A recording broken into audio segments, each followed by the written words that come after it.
Hello, welcome back to Dr. Introspect TV, and it's your host, Dr. Introspect, and I'm back. Today I am bringing to you another analysis podcast style, and this is actually a show that I particularly enjoy. I am going to be doing an analysis on just one season as opposed to the entire show because I think there's still much to uncover as the story develops, and so that will be coming. But if you do want that, do request for it in the comment section. The season 3 is just as good as the other seasons preceding it, so there's definitely something good here. And I have to warn you, per usual, there are spoiler bombs ahead, so if you don't like spoilers, maybe watch it and then come back. But if you don't mind spoilers, but you're worried that you might not be able to follow through with the discussion because I don't have a ton of visuals or anything like that, I promise you're not going to miss out on anything because of how in-depth these analyses are. You're going to be feeling like you are in the director's mind. That's right, the director's mind. That's how deep I am going to be taking you guys. So just hang on tight, put on your seatbelt. It's gonna be quite the ride. So we're talking about You, season 3. You, not like you listening to me, but like You the show. I don't know, probably didn't land well that joke, but I mean, You is a show I am particularly interested in bringing to you because of the mental health aspects. As you know, on this channel, I do psychological analysis on TV shows, movies, books, and we might be getting into songs. So if there's any song you'd like us to do analysis on, leave those recommendations and suggestions in the comment section box below. But here, the mental health aspects I thought are something that our audience can benefit from. And I know the characters that are being discussed here are quite dark and malignant in nature. But as this analysis continues, you're going to find that a lot of these struggles are commonplace and relatable. You might not actually have a label or any kind of disorder, but you might find that you relate to the struggles that will be discussed here. And if that is you, I want you to know that there are always avenues for help and support. With that, I have to leave the disclaimer that everything discussed here are for educational and information purposes. And so if you need the help of a counselor, a therapist, a psychologist, or even a life coach, do avail yourself to those resources. So a little backstory. We have Joe, the main character, and then we also have Love. And as you know, I will not be commenting on the cinematography because that's not what we do on this channel.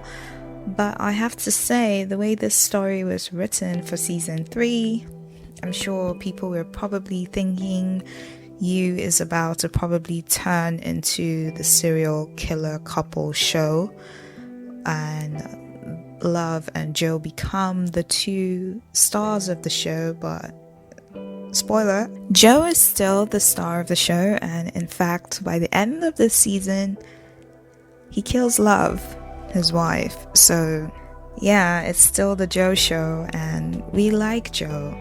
Okay, so some backstory on Joe. Joe is a person that I would say is a psychopath, and he is the covert narcissist psychopath in the sense of him being covert and him being the least guy that you would suspect of committing such crimes. We're talking about Joe, and he is very calculated And then Love, on the other hand, she's more of a sociopath. She doesn't have a lot of the premeditation and calculation and restraint that Joe has, and it's possible that she probably also has some attachment problems, probably borderline traits as well, because she's very flighty and becomes very unpredictable when she undergoes any form of emotional stress. And that is what makes this season and this show so fascinating and worth doing a deep dive on, because people often ask themselves, what happens when two malignant characters get together? And as you would imagine the both of them killing each other or burning the whole place down. And I have to say that was the curiosity that probably piqued the interest of a lot of people in really following this season when it was announced, because you want to know what happens. Do they make the perfect match? Do they make the perfect couple? And when season 2 was ending, you're probably thinking to yourself, this could probably work. Joe finally has someone that is looking for this idealistic image of love and adores him the way he tends to obsess over other women. And she knows he kills people, he knows she kills people. They finally see each other. This is going to work. Awesome, right? And then you get to season 3 and you see that doesn't work at all. And by the time we get to the end of this analysis, I'm going to be providing a summary of the answer of what happens when two malignant characters get together. In the show, I'm watching it, and I have to say Joe is one of those characters that makes for good entertainment. Not because he's funny, but he has a witty mind, and his monologues, you find humor in them. He is the kind of character that makes for good entertainment, but you don't want him as a friend in real life, because Joe will kill you and no one will find your body, He is that kind of guy. And so there is that feeling of some kind of likability for the character, because in some way Joe can seem relatable to a lot of people. Like I said, a lot of the struggles you see here are relatable to several people.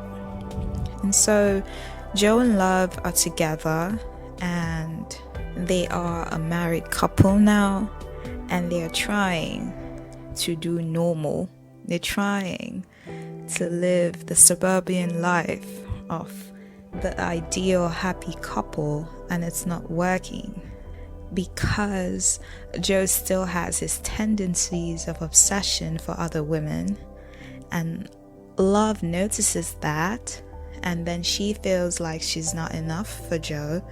And as we go on, I will explain their different traumas and how they come into play together. So she sees and feels like she's not enough for him. She has feelings of jealousy that feels like she has no control over, and she murders the women. What's ridiculous about her situation is that he hasn't even acted on some of the impulses for these women. It's just the fear of what will be. She's like, I know you, Joe. Once you get obsessed about someone, I know the things you're capable of doing.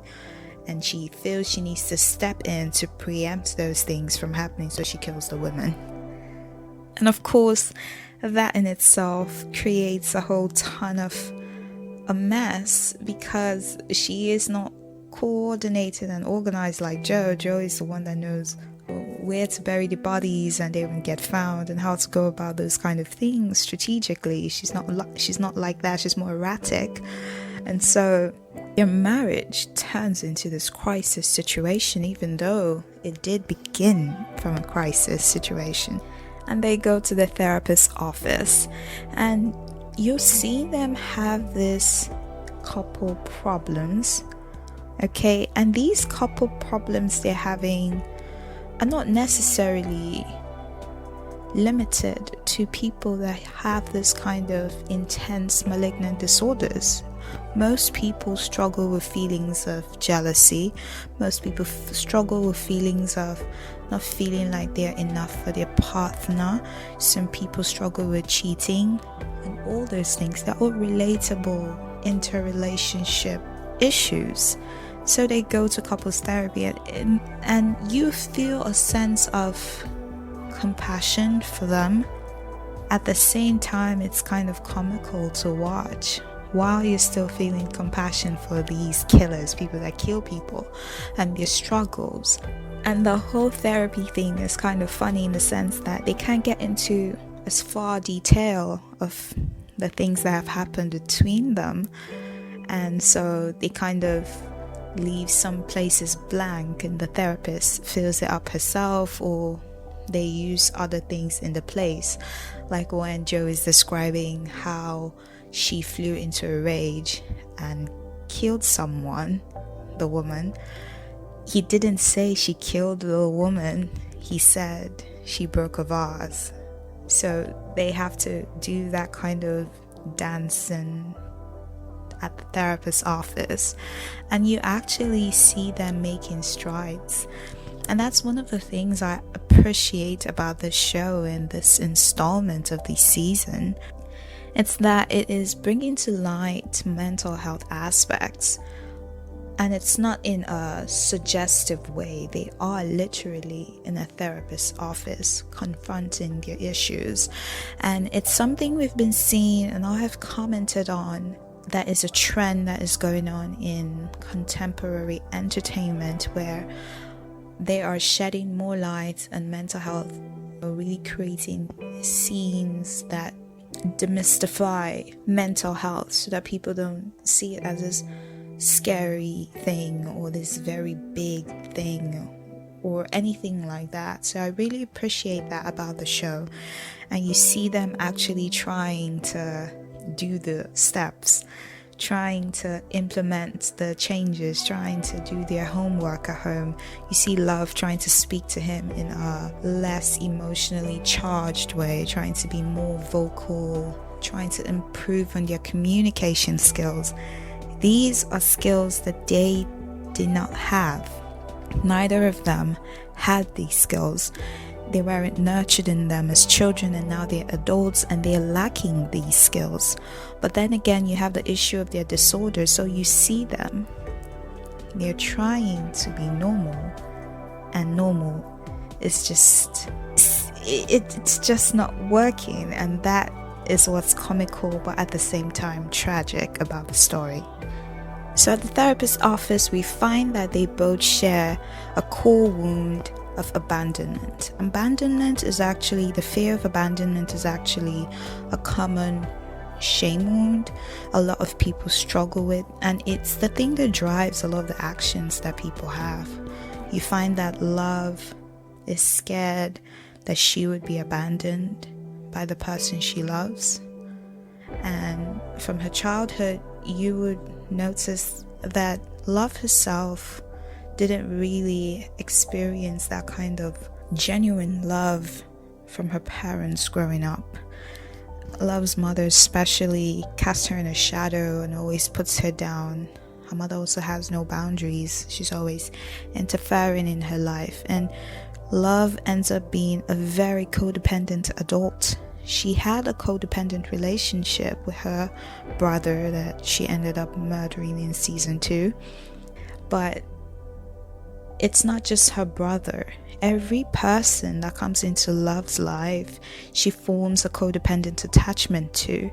And you can watch more about codependency in my other videos. I will leave links to them in the description box below.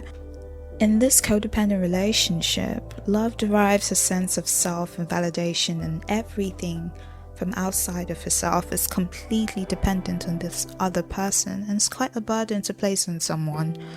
And right now, with Joe being the current object of her affection, Joe is that person. And with fear of abandonment, you also have shame wounds of feeling like you're not enough. So she also struggles with feeling like she's not enough and she's not perfect, and she has to try to be perfect and try to do more so that people see more value in her. And that's why every time she's around Joe, she's doing everything. Joe wants to help with the baby because the baby's crying, and she's like, don't worry, I've got it. And she's exhausted, she's tired. She doesn't want to have to do so many things. She doesn't want to have to spread herself so thin. And then there is a subconscious feeling of resentment. It comes out sometimes when she snaps at Joe, but then she still feels like she has to do everything because she needs to prove her worth somehow. She needs to audition for love. She needs to earn love because there's this fear that she would be abandoned. And for Joe, in this season, they take us to his childhood, where we see how he grew up in an orphanage and he never really got adopted. His mother dropped him off there because I think he shot someone that was being abusive to her, and instead of protecting her own kid, she put her kid there. She abandoned him basically, and he kept on feeling like she would finally come back, and she never did. And because he always said she would, he got beat up a lot of times by the kids in the orphanage. But being abandoned and rejected by the first female person in your life, your own mother, your first symbol of affection, the person that is supposed to, you assume is supposed to love you unconditionally. And in this situation, the man was being abusive and she didn't get away, this kind of dynamics. The mother had her own codependent relationship with an abusive person, and she was trauma bonded. And the child was seeing it happening and thought the only way they could help their mother is to somehow intervene. This is quite commonplace, where children feel like they need to intervene on the behalf of their parents, and that really puts a child in a very difficult situation. And after this transpired, she goes and abandons her child. And so for a child that did this, they grow up feeling like something is wrong with them, that they are bad or they are evil. There's something wrong with you. You're broken in some kind of way, and you're not worthy of love. And you can imagine all those things that are internalized, and that's how he creates this mask of this other version of himself. Like I said, he is like a covert narcissist. He creates this other mask, another version, because he believes if anyone was to see him for who he truly was, they would run away. They would turn, they would abandon him, they would reject him, because what he is inside is horrible, hideous, bad, everything negative you can think of, and not worthy of love. At the same time, Joe grows up into an adult that is seeking this ideal love. You see him seeking every time he finds a new romantic interest. He idealizes them significantly, places them on a pedestal, and imagines that they would finally be the person that would love them, and they would be this perfect person that they can love, and it would be great. And that is him subconsciously seeking that love that he never got from his mother as a child. And of all the women that Joe would select, he always ends up somehow picking women that somehow present as damsels in distress. Now, it's not always obvious, and that's where this whole law of attraction thing comes into the mix. If you believe in that sort of thing, he somehow ends up with repetition compulsion. I've talked about this as well in another video of mine. I believe it was the Umbrella Season 2 deep dive. Repetition compulsion. You repeat old patterns, often linked in generational trauma as well. Sometimes you repeat the patterns of your parents and their parents' parents, and it just continues in that vicious cycle because you're hoping that the next time you get it right. and it's unconscious. People are not aware of it. They are not consciously choosing people that would cheat on them over and over again, or do the same thing that happened to their mom, or the same thing that happened in their previous 5 relationships. Until they heal those wounds, those patterns will continue to endure. And so he chooses girls that are like the damsel in distress that his mother was. So they are either in codependent dynamics, or they are plagued by abusers, or they are being controlled by their, like, someone that he has to save. And they don't show up like that. They show up as normal, regular girls, and then he goes on digging and snooping like Joe does, and you find out what's behind the curtain. They have these kind of damsel in distress problems. And if Joe had learned from his mistakes, okay, because sometimes you don't know the kind of people you're choosing from face value. You get to know, and then you see, and then you can step away. You can walk away and say, I'm not playing hero today. I'm looking for a partner. I'm not looking for someone to save. You don't have to continue in that kind of dynamic. But after Joe finds out, and he's very good at finding out these things, he still continues. And then he paints himself as the savior. I'm going to save them. He's the hero. She's the damsel. And they will ride into the sunset and have this utopia of a love story. And that's not always the case. What's also really interesting about these kind of disorders is Joe can easily switch from hero to victim. So if the woman rejects him or something happens, now he's the victim. She deceived him, she led him on and whatnot. Also, in Joe's childhood, you have this feeling of always feeling like an outcast. He was never really welcomed into the group. He was always like the loner kid, and he ended up growing up into an adult that is quite much like that. And so, in the scene where he is hanging out with the guys in his new community that they live in, they went on a guys kind of hunting trip type thing, and they were camping outside, and he was welcomed into the pack after an incident happened. Joe is bawling, like he is crying, because for the first time in his entire life, he feels like a part of something. And that was actually quite touching. Like, yes, he's a killer, he kills people, he's a serial killer, but that is such a human need, the need to feel like you belong. So even though you're not a serial killer and you're watching this, you can relate to feeling like outside of the group at some point in your life, maybe in high school, maybe in college, maybe in elementary school.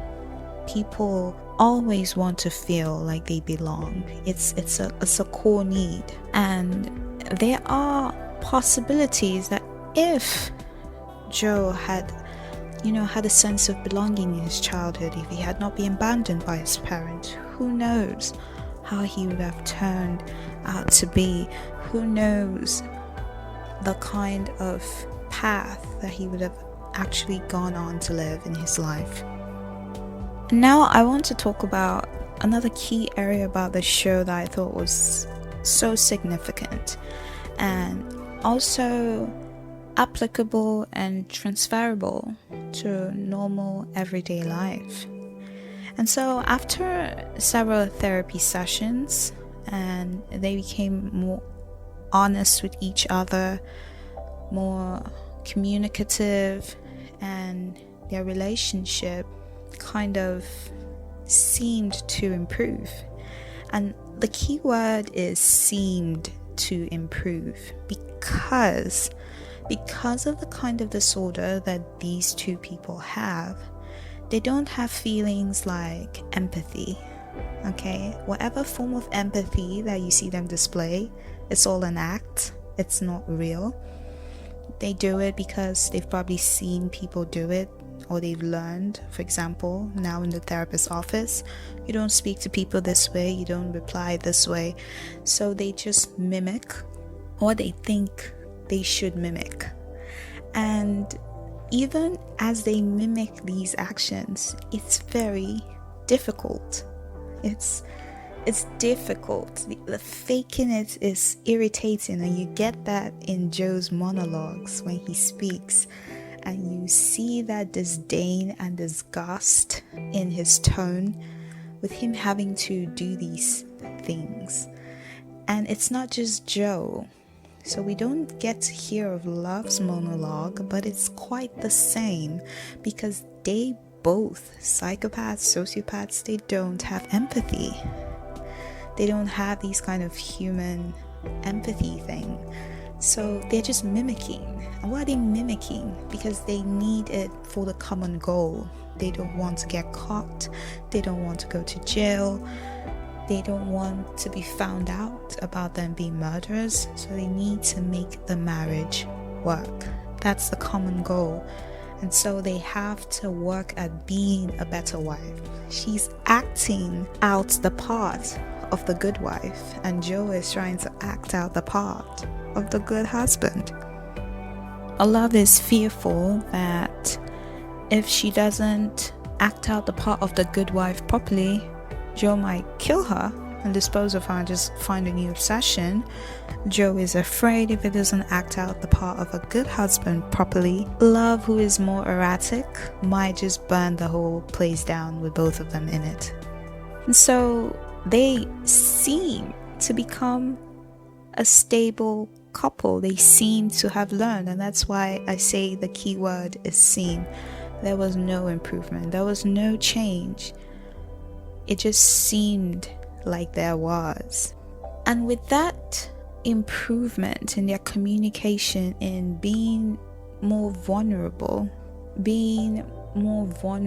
trying to create a safe space where they could be more communicative and sharing their feelings and their thoughts and having less feelings of shame.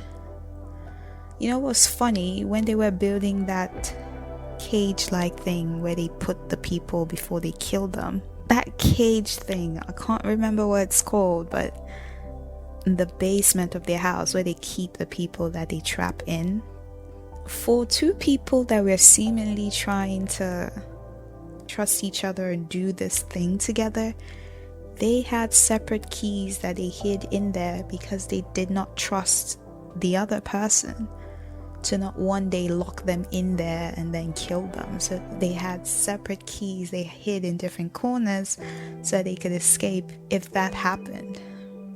That goes that is hilarious. They're doing all this work, but the back of your mind, you're still thinking, I don't know if I can trust this person. At the same time, someone is not telling the other person where they buried the bodies or where they kept this or where they kept that, because they're thinking, I don't know if I can trust this person. When they do all that work, so-called work, in quotes, and their relationship is now seemingly stable, what happens? They find stability boring. And now this is the point I really wanted to hamper on, and this is the aspect of what I'm talking about that is also transferable to the non-disordered person, transferable to the person like you or me or anyone out there.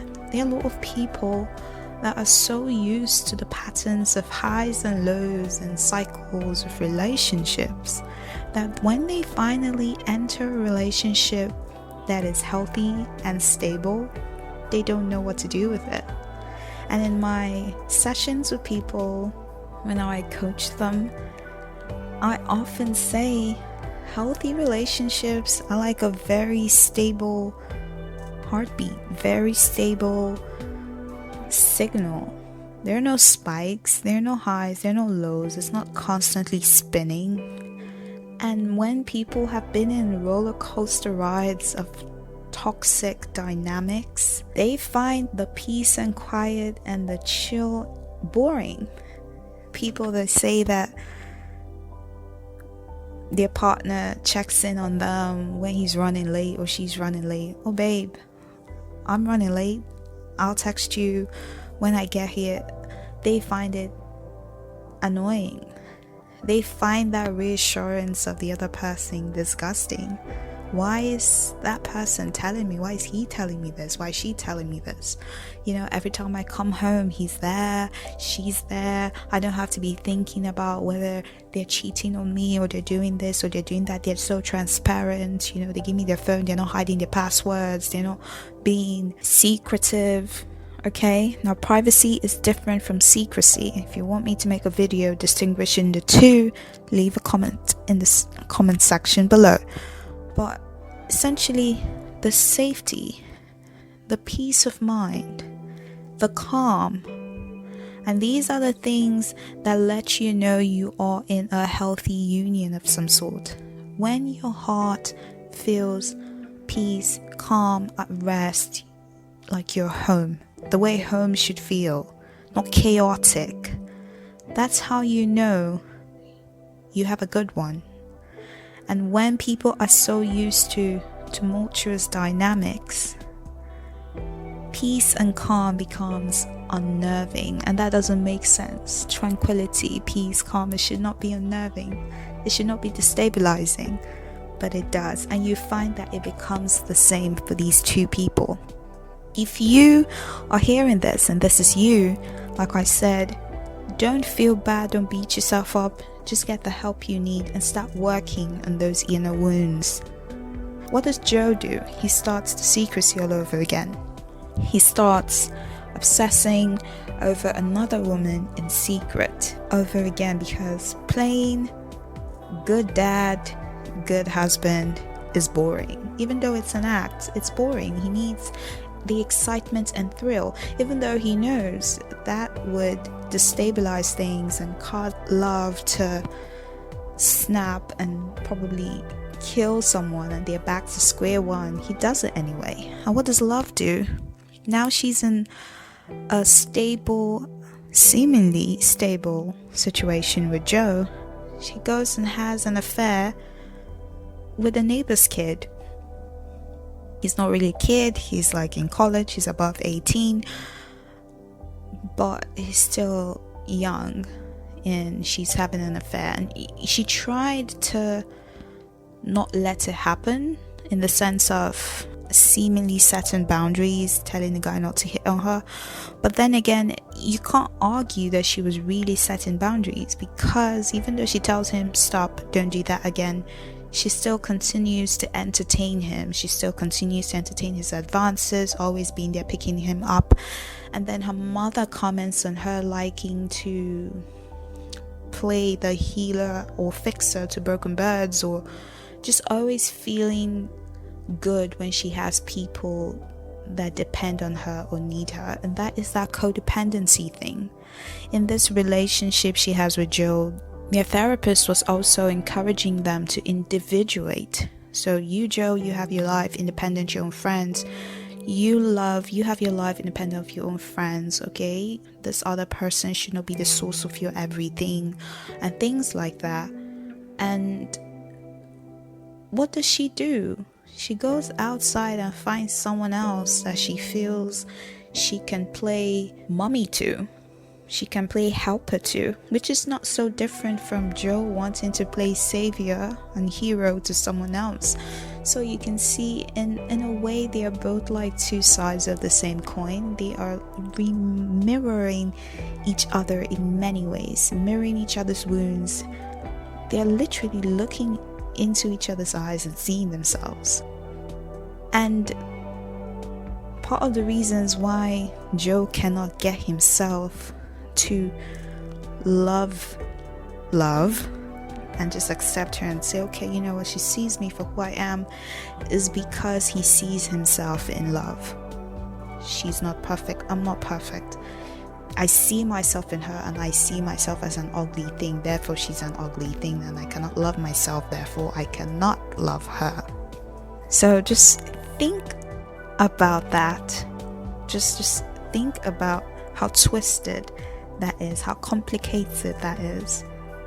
And so in so doing, they seek out these problems, I would say, that bring in the spikes in their relationships, that bring in the ups and downs, and then restart the cycle all over again. They are doing it to each other and themselves. And this is why I often say that malignant characters are not the best at things like marriages, children. A lot of times they just mess up their own kids. They traumatize their own kids. They abuse their own kids. And this is a fear that both of them struggle with. They struggle with this fear that they are going to mess up their own child. Joe doesn't want his child to end up like him. He doesn't want either him or his wife to go to jail and he has to go to a foster home or an orphanage and then be bullied and turn out like Joe. Or he doesn't want to have to witness murders or things like that and be affected. And Love is also feeling like she's not a good mom, she's not good enough, she is not good enough and therefore won't be a good mom to the child, and then the child won't be a good child, grow up to not be grow up to have issues. She doesn't want to do to her child what her mom did to her. They would have been better off not being parents at all. And that's why even when I talk about malignant characters and how awful they are, there are spaces where being a psychopath is great. For example, people that go to war, some of the best surgeons are psychopaths because they have that calmness under pressure to perform really complicated surgeries. Some of the best CIA agents are psychopaths. So why then do they go on to have families? That might be the next question. If they struggle with these issues, some of them don't even want to have children. Someone like Joe will probably not want to have a child at all because he's thinking he might pass on his genes, and that's why Joe was upset when the baby came out and it was a boy instead of a girl, because now he is so frightened that the child will be like him because he's a boy for sure. Now he's going to be like him, and Joe hates himself. I would say part of the reasons why they go on to have families, even though they don't want to have families, they don't want to have children, but they do it anyway, is because they want to blend into society. They feel like they have to do it in order to look normal. It's part of the mask. Having a family and having children are part of their masks that they put on. If they felt that they could assume success, power, money, for those that also want adulation and being recognized, prestige, all of those things, without having to fake being a great dad or being a good wife or husband, and they could just have a space in society, like becoming CIA agents or those other careers where having a family can actually be a negative. It could be a hindrance to your career. If they could do that and still be respected and no one will look at them in a weird way, they wouldn't put on the mask of family. And they put on this mask knowing full well that they're ruining the lives of the children they're raising, probably being abusive to their partners. For those that are as dark as that in their malignancy, they do all of that in the hopes of masking their true nature. And so finally I come to the question that I posed when I started this video, and which is a question that is the title of this video. What happens when two malignant people get together? Like I said earlier, you would think that the both of them will see each other. You are just like me, I am just like you, we can make this work. And you know what? I actually think that they could have made it work if they had accepted that they are not a conventional couple. Their desire to try to mimic the conventional is part of the reasons, aside from their disorder, which makes them continue to sabotage their relationship. Wanting to be conventional is part of the reason why their relationship failed. If love could work on her issues with codependency, or if not work on them, at least accept that, sometimes Joe has his thing. They could have decided to have an open kind of marriage. And this is not to say that people that have open marriages have any kind of disorder of any sort, but they could have accepted that sometimes Joe likes to obsess over other women, but he can just play around with them and then still come home. They could have had that kind of arrangement. And then love can also do her thing where some other person, she plays mommy and helper or whatever to that person. If they end up sleeping together, having an affair or whatever, they still come home. Their relationship could have worked.